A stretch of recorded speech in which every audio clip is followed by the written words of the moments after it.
the same time, we're the ones who are most conditioned to try and protect our the walls of our silo because we're convinced that we'll lose our independence or we'll lose our objectivity. And I argue in the book that that's nonsense because independence is impaired only if someone is forcing you or prohibiting you or precluding you from doing something. If you choose to do that on your own, I argue that it's not an independence issue. Might be an objectivity issue if you had to go back and do subsequent work there, but look, we're smart enough to build safeguards around that. This episode is brought to you by Green Skies Analytics, an audit analytics service provider that works with internal audit departments that have data analysts and are still frustrated with trying to make analytics actually work, aren't getting the expected ROI, who can't break through the communication barrier between the analysts and the audit team, and those that need experienced direction for an audit analytics strategy and process. Those that feel like they've wasted time and money on trainings, aren't getting the value they want, not prioritizing the highest risk areas for the organizations, or have projects that seemingly never get completed. Do you deal with any of that? If you do, go to the show notes of this episode and click the Green Skies Analytics link, or go to greenskiesanalytics.com to schedule a call and understand how Green Skies Analytics makes analytics actually work for internal audit. Hello, everybody, and welcome to another episode of the Audit Podcast. I'm your host, Trent Russell, and today on the show, we have Richard Chambers. He is the former CEO and president of the IIA and current senior advisor over risk and audit for Audit Board. Largely, topic of conversation is connected risk, based on Richard's latest book titled Connected Risk: Conquering the Perilous Risk Exposure Gap. And so a few things we hit on. If you're not familiar with the term connected risk, then we're going to hit on that for you. And then also any takeaways that Richard has heard from folks that have read the book that maybe he wasn't expecting. The way Richard sets the book up, and I say this at least once, I know during the episode, is he leads each chapter or most chapters with a question that he then goes on to answer in greater detail in the chapter or in the book at large. And so that's kind of how we talk about the book in general. So a couple of those questions being, how can risk management evolve to meet the needs of this new reality of 20th century ERM?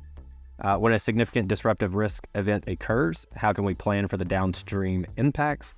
And then how can you, i.e. us, how can we embrace connected risk to achieve greater cross-functional collaboration and alignment? So that last one was largely like, hey, in audit, what can we do to basically spread the message and to make sure that this thing actually works when it comes to connected risk. With that said, there is a link to the book in the show notes.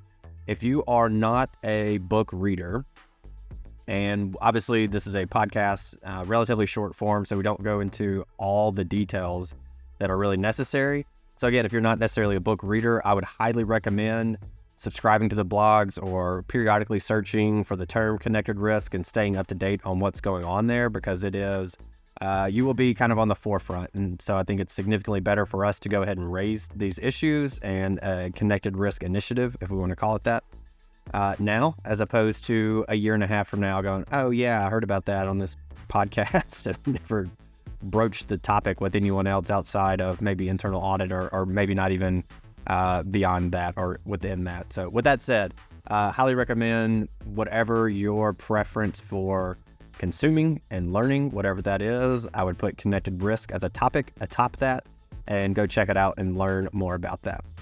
With that said, here we go. I know you just got back recently from the Audit Board User Conference, so maybe it's something related to that, but what is in your either your internet browsing history or your ChatGPT history as of late? What have you been looking into? Well, I just today worked on a blog, and I was sort of running some of the concepts past ChatGPT. I'd already put it together. It's on the art of deceiving an audit committee, and it talks about how a lot of deception of audit committees is not an act of commission. In other words, that people don't go out of their way to lie to the audit committee. It's act of omission, what they don't tell them. And so I was doing some searching around it. I did, by the time you air this, I'm sure the blog is going to have been around the block a few times. But that was some of my search history, some of my browsing history. And I even asked ChatGPT for a little feedback.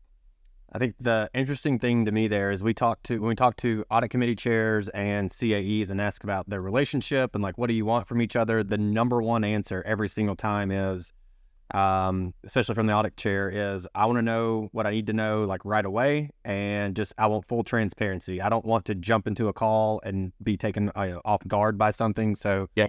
The omission. That's always been. I've asked the same question over the years 100 times, and more often than not, the answer comes back in 2 words: no surprises. Yeah, that's it. So it no sounds surprises. like exactly what you're hearing. Yep, exactly. All right. All right, so relative to topic at hand, the latest book, and talking about connected risk, rather than just say, because connected risk is still fairly new. I know I went into LinkedIn and just typed in like the hashtag connected risk, and I didn't see anything within maybe the past like 6-8 months is kind of when it started. But rather than say, hey, like, what is connected risk? What I'd rather you do is like give us an example, if you could, of a connected risk relative to how it fits with the 3 lines model. Does that make sense?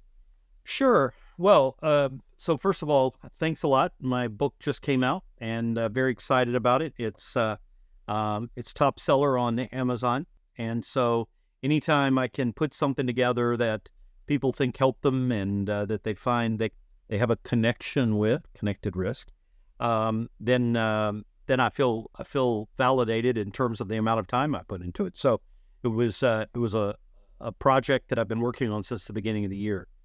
But look, connected risk is simply another way of describing a cross-functional approach to risk management. We've all grown up in our respective silos, whether it's internal auditors and doing their thing, and risk managers and compliance and InfoSec, and of course first line management. Everybody has been laboring away in their respective silos for the last 20, 30 years. And what I really talk about in the book is that the 2020s have rendered that approach obsolete, and that we really have to reach across to our colleagues, in fact, break down those hardened silos and start working more closely together. It doesn't mean we dumb down or abandon the unique purpose and unique expertise of all the key players. What it says is, together we are stronger than I, basically. It's about recognizing that if risk management doesn't collaborate with internal audit, doesn't talk to internal audit, the same thing with compliance, there's a much higher risk of surprises, unpleasant surprises like we've been seeing over and over. Just like we talked about with the audit chair, no surprises. Right. Absolutely. And I believe in the book, I think you do like hey, if first line doesn't talk to second line, here's what could happen. If first line doesn't talk to third line, third to second, second to first, et cetera. And so you give those examples, which I thought was really great. And the other thing I wanted to point out, this seems like the first, I don't know, maybe third of the book, there's a lot of data points, a lot of, hey, from this poll, we gathered this, from this poll, we gathered this. And I know there's some conversation in the book also on basically selling this idea. I think being able to use, obviously, what you wrote specifically in that section is helpful, but then there's just so many good data points in there where you can go, look, 54% XYZ, 89% XYZ, and that's why we need to move forward with this. So there's a lot of good. I think the trouble I feel like a lot of folks can have with a new concept like this is basically selling it, not monetarily necessarily, but selling it and getting buy-in across the organization, which is paramount, I would say, in this. And looking forward to connected risk. I think you do a really good job of doing that. Is there anything, I think the book's only been published as of today, like 7 or 8 days. Yeah, so maybe not, but how's that? Been out for a week. A week. So maybe not enough people publicly have been able to read it and talk to you about it, but I know you were at the audit board conference, so maybe some folks did. Is there any takeaways that you're hearing that you didn't expect? Similar to how, like, you might post about something on LinkedIn and you think it's about this topic, but then in the comments, people take like one sentence and then blow it out and you go, well, that's not really the point I was trying to make here. But so has there been any unexpected almost feedback or takeaways that you've heard so far? I'd say, Trent, the thing that surprised me the most is just how sort of universally well received the message has been. I haven't had anybody either publicly or privately sort of saying, oh, this is Pollyanna stuff. We can't do this. We'll sacrifice our independence, or we don't talk to each other for a reason. None of that kind of stuff. I do appreciate that some industries, particularly financial services, you've got regulators looking over your shoulder, and they're a little more sensitive to anything they think might be going on that would compromise internal audit's independence or objectivity. But even, I talked about it last week to a group of financial services chief audit executives, and there was widespread appreciation for the message there. I think this is an approach whose time has come. 10 years ago, when we were fully ensconced in the era of 3 lines of defense, people were maybe a lot more sensitive to being perceived as letting their guard down. But I think what we have come to appreciate in the first half of the 2020s is that emerging risks are coming at us faster than ever. There's more risk volatility. It's harder to predict what's going to happen. Companies are being literally decimated by risks, but at the same time, other companies maybe use that same risk as an opportunity to create extraordinary value. And if all your risk management players are kind of hunkered down in separate spaces, it really doesn't help the organization either protect or enhance value in this environment. I appreciate the risk versus opportunity line. It's one that I've been preaching for a while also. Like, we talk about risk all the time, and especially at executive or board level, like, yeah, of course they know, but they would much rather hear, hey, here's opportunities rather than here's the risk. But they're sort of the same. But that's the way I've tried to look at it also. And I when I was going over my notes from the book, you mentioned that also, something about let's talk opportunity rather than risk, or, I'm kind of paraphrasing there. I just highlighted it and just note to myself said, thank you, Richard. Yeah. Well, an exclamation point, because I feel like there's not enough of that conversation that's going on. Yeah, I in one chapter I talk about the attributes of connected risk thinkers. So how are people who really thrive in this idea, in this approach to collaboration and coordination and communication across the line? How are they wired? What's in their DNA? And I talk about that they inherently understand that risk is the flip side of the opportunity coin, or vice versa, and that organizations don't exist to just preserve value. They exist to achieve objectives, which inevitably includes value creation. And if you are afraid to take chances, if you're afraid to assume any risks, it's going to really minimize, if not negate, any chance of creating value. Yeah, perfect. We were talking before, and I told you one of the great things about the way you set the book up is you ask the question in the book, in a given chapter, and then you go on to say, we're going to answer that in the next chapter, or we're going to answer that throughout the book, which, as someone who has to formulate questions from a book to then ask the author, makes it extremely easy for me. So I'm going to read this quote, and then actually I think it's the full kind of, it's not a paragraph, a couple sentences, but in there it says, 20th century ERM redefines the value proposition of risk management by elevating its focus from the tactical to the strategic. The question we will strive to answer together in this book is, how can risk management evolve to meet the needs of this new reality? So I know that's like, broadly what the book is about, and so I don't want you to give it all away, basically. I don't think that's necessarily fair. But I'll throw that question to you. How can risk management evolve to meet the needs of this new reality? Well, I think what I try and strive to reassure everyone, because look, we all, whether we're internal auditors or risk managers or compliance or InfoSec, we're all very proud of our professions, of the work we do. And we feel like we have a pretty unique set of skills and a unique purpose that backs up what we do. And that is absolutely true. And I argue that has to be validated, it has to be respected, it has to be embraced. But here's the point I make in the book. We may all have a unique purpose. We may have unique skills, but we have a common goal, and that is to ensure the success of our organization. So, we can all be independently successful, but our organization may fail. In which case, I would argue that none of us were successful. So what I'm trying to assert with the book is that for the sake of your organization, you've got to do a better job of working together. It's a little bit analogous to a ship that's out in the North Sea where you got icebergs. Think Titanic era, right? If everyone is in their own cabin, kind of looking out the peephole to see if they see an iceberg on the horizon, you're much more apt to miss it than if everybody comes out of their cabins, goes up to the deck, joins forces, and looks in all directions.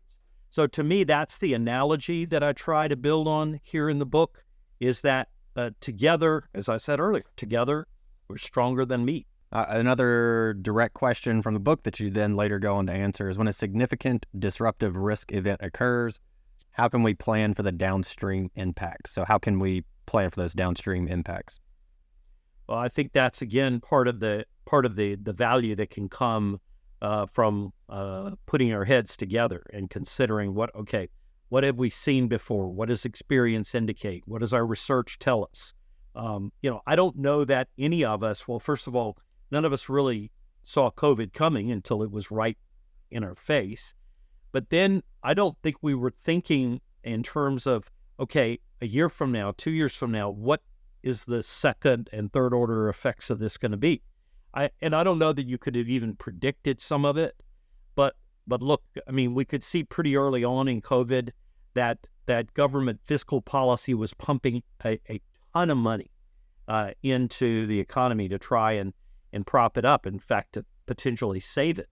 So it doesn't take an economist to understand that if government is pumping a lot of money into the economy, when there is a recovery, it is a very high risk that recovery is going to overheat the economy, in which case then you're going to have inflation, you're going to have supply chain disruption, shortages, you're going to have talent shortages, all of the things that come with an overheated economy. We could have anticipated, because those are essentially the second and third order effects of COVID itself. And so every time a major risk disruptive event comes along, we should obviously be thinking, how do we navigate through this? But we better be looking further out, because the consequences, we're still dealing with the consequences of COVID, not the health consequences so much, although those are still around, but we're still dealing with consequences of COVID 5 years after the onset. So this is the mindset I think that we have to adapt to in the second quarter of the 21st century. I think you called because of your experience, I think you'd said, I know I'd heard in one of your sessions before, I think it was at Audit Board Beyond last year, maybe 2 years ago, basically around inflation, because you were around when there was high inflation 30, 40 years ago. 40 years ago, yeah. So you kind of saw some of that coming and spoke to it then. And I guess if we make a connected risk. I don't risk, know that I necessarily, I was no more clairvoyant than anybody else, really. I don't know that I necessarily saw it coming, but when it came, I kind of thought, all right, I've seen this picture before, and I didn't like the ending. So I said, hey, to all of my colleagues out there, if you've never tried to audit in a highly inflationary environment, here's some things to think about. Cost containment, escalation provisions in contracts, all kinds of things that we don't normally think about, or we haven't for decades, because we haven't had an overheated economy. Yeah, well, I appreciate your humility there, because I would have been like, yeah, I totally saw this coming. I called it before. Mid-COVID, I was the first one preaching about inflation risks or something, so bully for you there. All right, last one relative to the book is, you said that the most pressing items on our agenda, i.e. in the book, is how can you embrace connected risk to achieve greater cross-functional collaboration and alignment? So how can we do that? Is it largely just education and communication, or like what can we actually do to make this work? I feel like we're going to talk about it for a long time. Different talking heads will mention it also, and then eventually maybe it'll gain traction. But like, what can we actually do? If there is a first step to be done, again, knowing that this is the audit podcast, so it's largely auditors, although we do have risk management, et cetera, on there. what can they actually do? Well, I think first of all there has to be common aspirations across the lines to enhance the overall effectiveness of all of us, right, collectively. And so if you can get that, and maybe somebody's got to be the one to kind of pull out the flute and start trying to get everybody to follow them, right?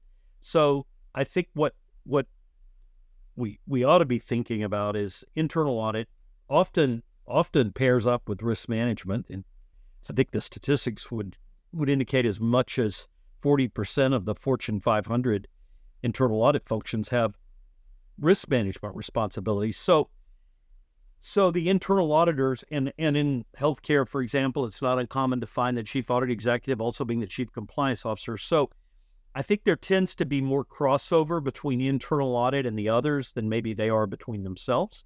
So to me, we are a natural champion, and yet at the same time, we're the ones who are most conditioned to try and protect our the walls of our silo, because we're convinced that we'll lose our independence or we'll lose our objectivity.